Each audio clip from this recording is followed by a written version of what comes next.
Syekhuna, Syekhuna, Syekhuna Kiai.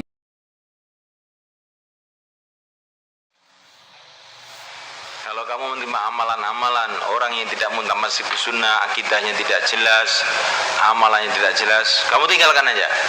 Walaupun amalan itu baik,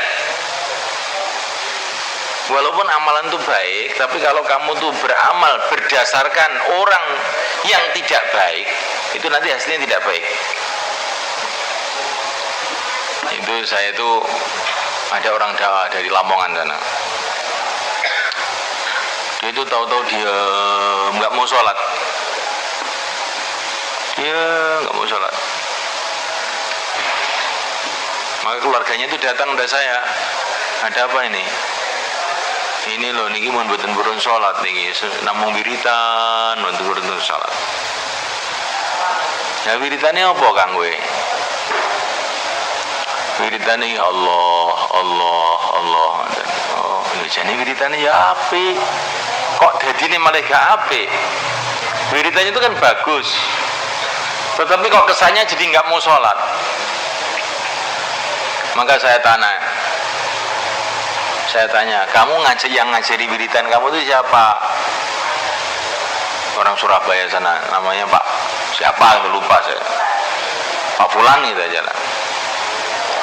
Nama Jawa gitu. Lah Pak Fulan itu sholat apa enggak? Enggak sholat. Ya ini masalahnya. Ini wiridannya baik, tapi karena kamu amal berdasarkan perintahnya orang enggak sholat, jadinya kamu jadi begini, rusak. Sudah kamu teruskan amal kamu itu, tapi sekarang rubah. Saya zikir Allah, Allah, niatnya ikut Rasulullah, gitu ya. Zikir Allah, Allah, niatnya ikut Rasulullah.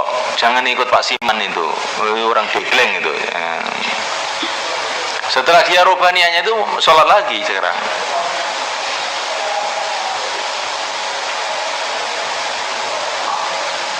Maaf paham ini? Jadi walaupun amal itu baik, benar, tapi kalau kamu amalnya itu berdasarkan perintah orang yang tidak benar, maka nanti itu jadi kesannya dalam hati kamu jadi tidak benar. Lama-lama kamu jadi rusak. Maka amal agama itu amalannya harus benar dari sumber yang benar.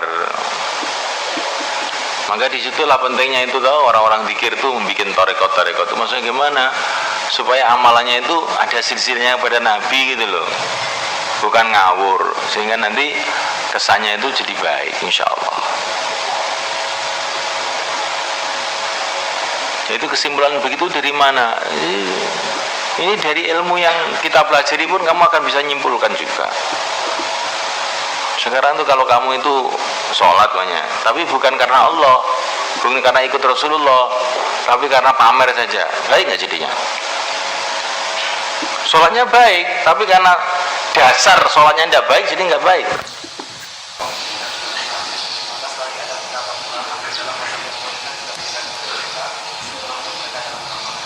Iya, orang awam itu tidak punya madhab. Bagaimana mungkin punya madhab? Bagaimana mungkin? Jadi yang suruh bermadhab itu ya orang-orang ahli ilmu. Karena orang awam tidak mungkin. Orang sholat aja ku ngerti, Fatihah ku ngerti, kon madhab itu apa? Madhab itu yang tahu orang-orang ahli ilmu. Jadi orang pergi ke dokter kan, itu dokter itu mau mengobati orang itu sebetulnya dia pakai madhab itu. Ada yang pakai madhab barat, ada yang pakai madhab Cina, ada yang pakai madhab macam-macam. Tapi dia, kamu mau berobat sama saya? Ya, ini sudah sini, langsung disuntik gitu aja.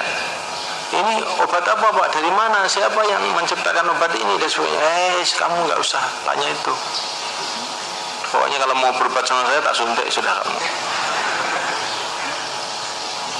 Ya seperti itu. Jadi memang orang awam tidak mungkin yang dituntut bermadhab bagi muqallidin itu adalah orang-orang ahli ilmu.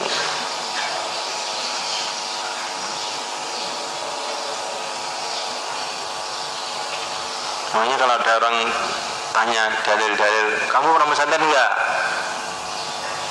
Enggak pernah, sudah ikut saya saja kamu. Saya itu 20 tahun pesantren, kamu tahu? 20 tahun, Quran hafal, hadis dikit-dikit. Nah, kamu ikut saya saja, sudah. Dalilnya apa? Dalilnya punya ikut Pak Kiai itu aja.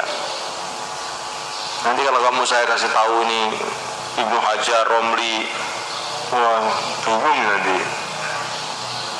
Sudah kamu ikut saja.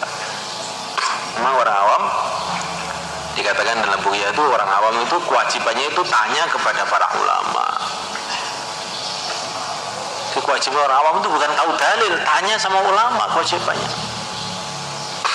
Nah ulama ini kan dia harus tahu sumber-sumbernya. Paham? Pertanyaannya, apakah penyebab hidupnya kesufian? Loh, kesufian itu apa? Nah,